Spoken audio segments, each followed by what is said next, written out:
Au sommaire cette semaine, l'ouverture de l'A65 Pau-Bordeaux, une troupe éphémère à Entracte-et-Seine et une idée de chef pour les fêtes.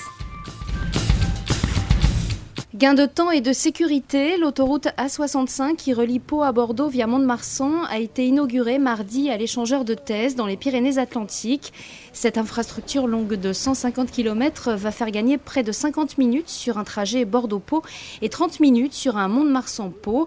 Également surnommée autoroute de Gascogne, l'A65 va surtout permettre le désenclavement du département des Landes. Pour l'est de ce département, ça va être aussi l'occasion de désenclaver ce territoire qui va trouver un bol d'oxygène et qui permettra, je pense, à partir des intercommunalités, à partir du département, à partir des agglomérations, de pouvoir développer des activités économiques autour de zones. Bon, tout ce chantier, bien sûr, reste à concrétiser, mais en tous les cas, c'est une lueur d'espoir réelle qui va nous permettre d'avancer pour les prochaines années. Vous savez, il y a à quelques kilomètres d'ici, à Aire-sur-Adour, ville dont Robert Cabé est le maire, une entreprise qui s'appelle Pothèse, qui a 250 salariés dans l'aéronautique. Cette entreprise ne pouvait plus se développer en restant enclavée.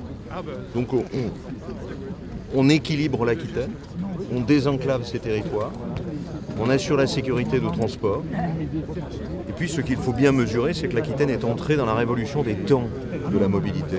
Ici, avec Bordeaux-Pau, on va diviser le temps de transport par deux. Les travaux ont duré près de 4 ans et le tracé est ponctué de 160 ouvrages d'art. Dans sa réalisation, le concessionnaire Aliénor s'est plié à un cahier des charges très strict pour limiter l'impact sur l'écosystème. On a stoppé le cours du temps pendant à peu près 6 mois pour remettre à plat toutes nos études, pour réévaluer les impacts sur l'environnement et proposer des mesures adaptées.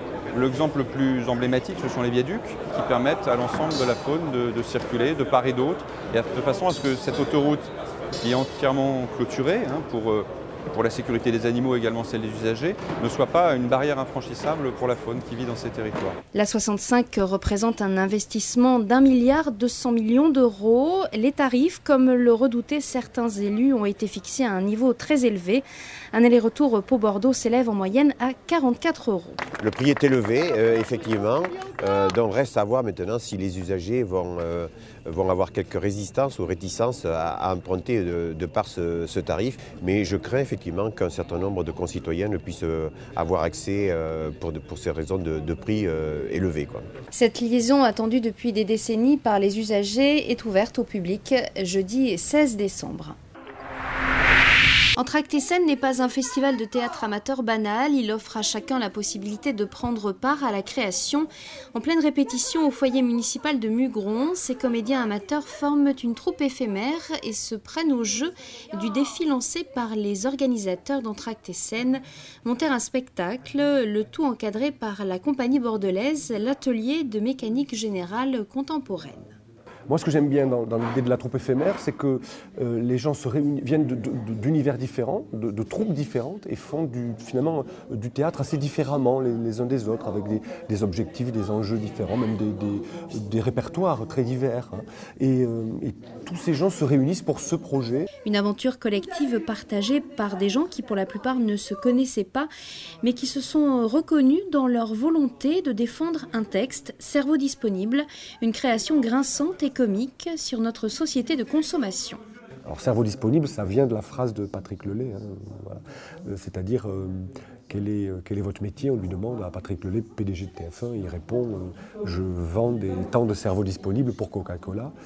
Et la question, c'est dans quel monde on a envie de vivre finalement. Ce serait ça la question qu'on pose, voilà, en montrant le pire. Nous, on montre le pire dans le spectacle. Cerveau disponible, moi, plutôt, ça m'évoque la société d'aujourd'hui. La société d'aujourd'hui comme elle existe, avec tous ses travers, à travers le filtre média, avec le filtre marionnette, dont on peut imaginer que le public fait partie, voilà, actuellement, dans cette société qu'on nous propose. Et on ne dispose pas de tous les codes, et on fait en sorte de tirer notre épingle du jeu, mais cette épingle est souvent rouillée. Le spectacle sera présenté à 2 reprises à l'occasion de l'acte 2 d'Entracte-et-Seine, début avril à Mugron. Impeccable, changez rien. François Duché mitonne depuis 2005 dans son restaurant montois un air de campagne, une cuisine traditionnelle créative. Pour les fêtes, le chef marie pommes de terre, petits légumes et cèpes pour une création aux saveurs du terroir. Une recette simple, rapide et pas chère. C'est un plat qui est très festif, très simple à réaliser avec des produits très basiques. Le plus important, ça restera peut-être la cuisson de la pomme de terre. Mais sinon, pour tout le reste, c'est une cuisine qui est très facile à faire, donc pas de souci, en l'espace d'un quart d'heure, vous avez fini la recette. Voilà les éléments principaux de cette recette. Après avoir poêlé les oignons, les carottes et les poireaux, on a fait bouillir nos pommes de terre et amené à ébullition pendant 2 minutes. On a poêlé nos cèpes, une petite pointe de crème liquide. Et là, à ce moment-là, on va faire le mélange de notre ragoût. Voilà, super. Les cèpes par-dessus.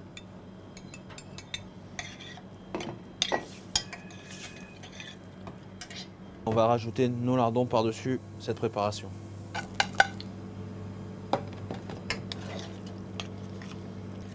Et là, il y a tous ces arômes de cèpe, de lard, basque qui se mélangent, de thym. Et on va pouvoir laisser refroidir cette préparation, ou sinon la mouler directement. Moi, je préfère la laisser refroidir pour que la poudre de cèpe et tout ce cèpe et tous ces goûts se mélangent à froid. Et donc maintenant, on va mettre au four quelques instants après.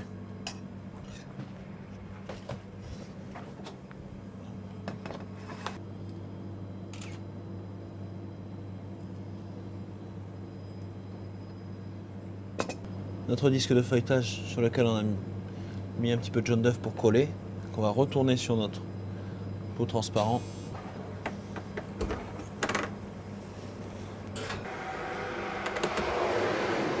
Après 9 à 10 minutes de cuisson et la coloration de notre pâte feuilletée, attention de ne pas se brûler. Et voilà notre montgolfière de cèpe au lard basque. C'est cette dégustation et cette vapeur de cèpe que vous avez en ouvrant ce plat.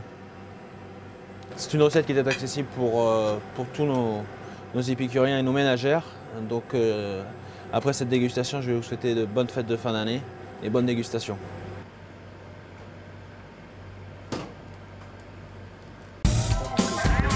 Température